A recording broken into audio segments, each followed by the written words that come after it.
Today I want to talk about this whole Trump and Russia thing. I can't believe it's still a thing because I come from a very black and white world, and I mean that both literally and figuratively. This situation, Trump, Russia, the hacks, the collusion, things like that, look, it's simple to me. It really is. And I think everyone else should look at it a more simplistic way as well. Think about this. Trump said that he's very good friends with Putin. They have conversations, and I don't even mind that. I think that's fine. You have a friend, it don't matter who or where, you got a friend. And when that friend offers you advice on what to do about certain things, okay, fine. It's advice. Putin can tell Trump how to treat the people of the U.S. He can tell Trump anything. Okay, Trump can listen or he cannot listen. That's what we do to other countries, and sometimes we do it in bombing force. So if Putin is just giving him a few things to do or say, okay, fine, don't even care. However, if they did have a collusion that allowed the hacking and deliverance of information of everything about Hillary, okay, I would say that's questionable, but still nothing. It's nothing. If Russia had their mitts in a lot of stuff, not one Russian cast a vote. That was all United States. Not one Russian rigged a voting machine. Usually that's the United States. Not one Russian decided to infiltrate, claim to be a United States citizen, and then vote. That didn't happen either. Nothing happened. Outside of advice and giving information, nothing happened. And a lot of you could argue easily that, okay, but you got to think about this. What about the fact that without Russia doing any kind of hacking, then all that stuff about Hillary wouldn't have been found? I hear that, but you know what? Good, because Hillary lost the campaign due to her hubris and experience, whereas Trump won because of his hubris and inexperience. And think about that. His inexperience means he had nothing except talk. He has never casted a vote in the Senate, never a vote in the House, never a vote anywhere. I don't think these rich people even vote.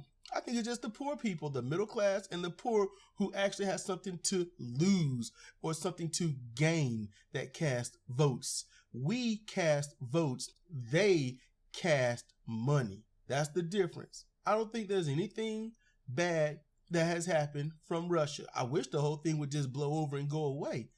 It just makes sense for it to just go away, because if you could find something in there to impeach Trump on, what are you going to do? Actually impeach him? That's going to cost a lot of taxpayer money. And that can't happen because that taxpayer money, as we know how Trump is running things, has to go to the wealthy. It has to go to oil subsidiaries, that welfare.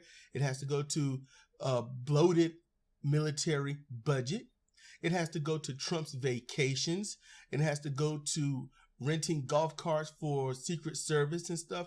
The taxpayer money has to do everything possible to make sure that everyone is hurt while all the few are living lavishly and having more than they'll ever need. So when it comes to this, there's another angle to look at. Trump and all those people in there they're born in the 1940s, some the 1930s, and some the early 1950s. And you know what that means? That's some World War II, type stuff. That's Vietnam stuff. That's the Cold War stuff. They all remember that in their childhood as the most prosperous time of their life. The best times of their lives is doing those things.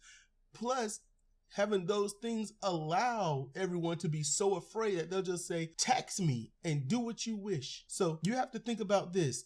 You are being played on a ghost, so your money can be taken and used for the wealthy, the 1%, the top 10 of that 1%, or the top 10 of the actual 100% of the country. Either way, it don't go to middle class. It doesn't go to the working poor. It doesn't go to the poor, and it doesn't go to the starving. It can't go to the starving because they're even trying to take money. Actually, they're going to take money away from Meals on Wheels. They're taking literally food out of the disabled hands. That's our leadership. It ain't Russia. Russia has nothing to do with how things are going. And besides, with all the inexperience Trump had, Bernie Sanders ironically lost because so many Democrats said that he didn't have the experience. When I say Democrats, I mean the voters, not the actual DNC or the politicians. I mean the voters this time. Those that support the DNC. Those that still support the DNC. So what needs to happen is everyone just say, hey, we don't want to hear no more of that Russian shit. We don't want to hear it. We don't care about it. Russia means nothing.